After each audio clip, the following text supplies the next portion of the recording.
Hello class, my name is Travis Knapp and I'm going to be going over mastering a short field takeoff. Our objective is to be able to conduct a short field takeoff and understand the factors that contribute to a maximum performance takeoff. These are our ACS parameters, so plus 10 and minus 5 of Vx as we climb out, and then we must maintain directional control.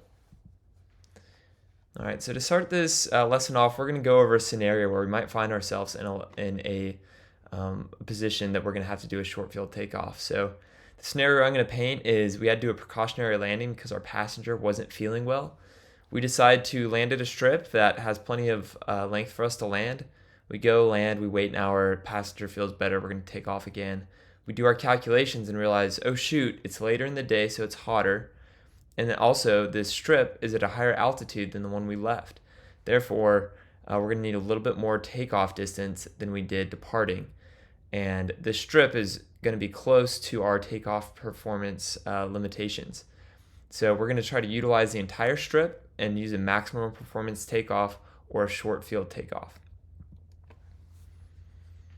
All right, so I'm going to go over a normal takeoff first, as we've learned previously, and then we'll talk about a short field takeoff, and please note the differences. So for a normal takeoff, we're going to put our crosswind correction in, smoothly apply full power, maintain directional control via the rudder, especially at the beginning, making sure we're putting in that right rudder to counteract the left turning tendency. Rotate at 50 knots, VR, and establish either VY or VX. Now, we're going to go over a short field takeoff. So note the differences here are highlighted in yellow for a short field takeoff. We're going to move position our flaps from 0 to 10 degrees. We're going to taxi to the very edge of the runway so we can get maximum runway usage. And then we're going to apply our crosswind correction, smoothly apply full power while we're still holding the brakes.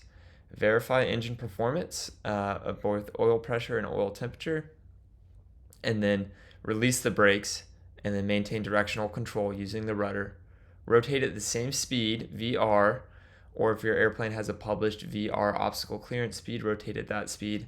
And then establish pitch for best obstacle clearance, or VX. So for the Cessna 152, it has a published obstacle clearance speed of 54 knots, and that's what we will fly out at.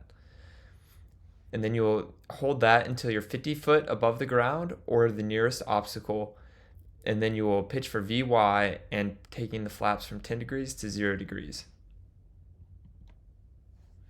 All right, some things we need to plan for when conducting a short field takeoff is runway length and surface condition.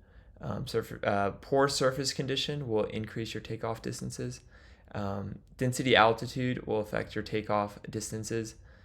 Left turning tendencies. So because we're going to be at a higher pitch, so here's VX, VY would be more like this.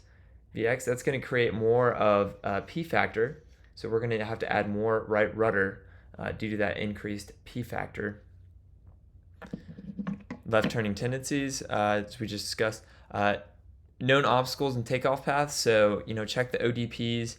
Look toward the end of the runway and realize what you have to clear, because some runways it's very little to clear, and sometimes it's large trees or buildings on the departure end of the runway.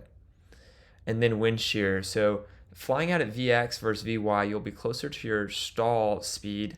So it's very important that you know if there's a possibility of wind shear, and if you experience that you pitch down immediately to maintain your airspeed.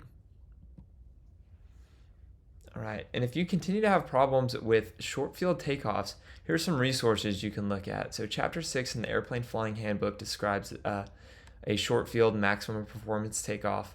Also, AOPA has a good training on short field takeoffs, as well as a myriad of other third-party websites and YouTube videos that you can go and watch if you need help in this.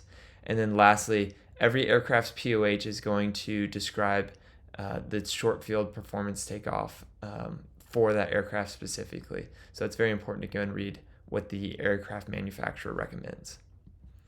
And here's my reference of the Airplane Flying Handbook. Looking forward to y'all's videos and seeing you in the discussion.